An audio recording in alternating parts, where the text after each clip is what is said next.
ជាបឋមសូមក្រាបថ្វាយគុំចំពោះប្រជុំ3ដោយសេចក្តីគោរពនមស្ការចំពោះព្រះថេរានុថេរៈគ្រប់ព្រះអង្គចម្រើនពរញាតិញោមពុទ្ធបរិស័ទទាំងក្នុងនិងក្រៅប្រទេសអញ្ចឹងនៅក្នុងថ្ងៃនេះគឺថ្ងៃពហុទី24ខែមេសាឆ្នាំ2025ណានេះគឺជាទស្សនវិជ្ជា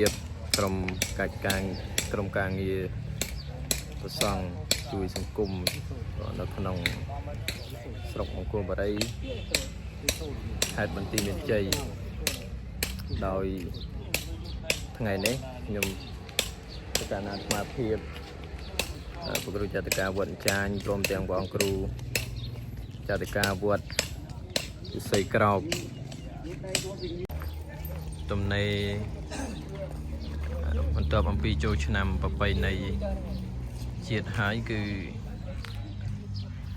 មកវឹះវែងនៅការចាក់សាបក្នុងសាលាបឋមសិក្សារហ័ត្នទឹកស្ថិតនៅក្នុងឃុំរហ័ត្នទឹកស្រុកមង្គលបុរីខេត្តបន្ទាយមានជ័យណាអាស្រ័យដោយបានពិតប្រកេនចំពោះប្រកាសណាគ្រប់ព្រះអង្គញាតិញោមពុទ្ធបរិស័ទទាំងក្នុងនិងក្រៅប្រទេសសូមអំពាវនាវទៅដល់ញាតិញោមពុទ្ធបរិស័ទនៅសហរដ្ឋអាមេរិកក្តីនៅប្រទេសដទៃក្តីប៉ុណ្ណាបានឃើញវីដេអូនេះហើយសូមញាតិញោមពុទ្ធបរិស័ទទាំងអស់គ្នាជួយស៊ីម៉ង់ទៅតាមកម្លាំងសទ្ធាជ្រះថ្លាក្នុងការចាក់សាបក្នុងសាលាបឋមសិក្សារហ័ត្នទឹកនេះគឺផ្លូវដែលយើងត្រូវចាក់នៅមុខសាលាមានទទឹង5និងបណ្ដោយ40ត្រូវចំណាយថវិកាជិត$2000ណាអញ្ចឹងអាស្រ័យដោយបានជម្រាបជូនញាតិញោមយើងស៊ីម៉ង់ក្នុង1ការុង$5ព្រោះហើយបើយើងគិតជាការ៉េគឺមានចំនួន$10ណា$10ហើយបើយើងគិតជាតោនមានចំនួន$100អញ្ចឹងពុទ្ធបរិស័ទចង់ចូលរួមអីអាចតាក់ទងមកតាមរយៈ Facebook របស់ខ្ញុំប្រកាសអាត្មាភាពបានវត្តអញ្ចាញជាភាសាអង់គ្លេសនិងលេខរបស់ខ្ញុំប្រកាសអាត្មាភាពដាក់នៅនឹងខាងក្រោម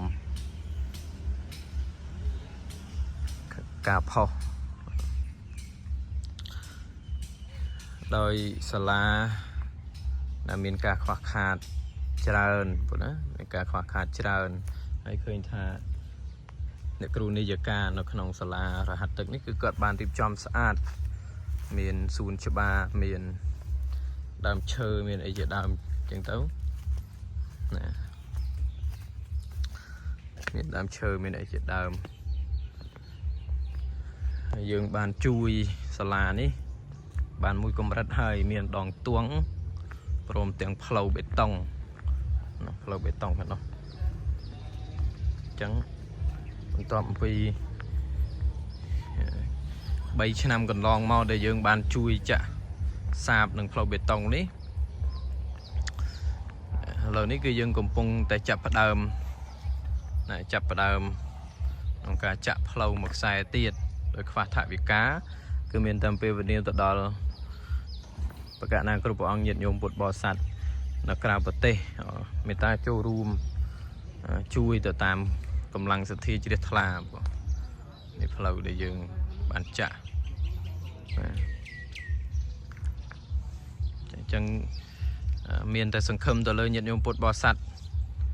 ដែលនៅក្រៅប្រទេសទេបងណាដែលជួយនឹងក្នុងប្រទេស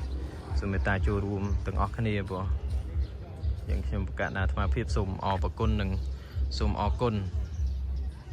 ហើយសង្ឃឹមថាញាតិញោមពុទ្ធបរិស័ទនឹងចូលរួមទាំងអស់គ្នាបងទៅតាមកម្លាំងសទ្ធាណាញោមហ្នឹងតាមកម្លាំងសទ្ធាជ្រះថ្លាបងខ្ញុំសូមអនុមោទនា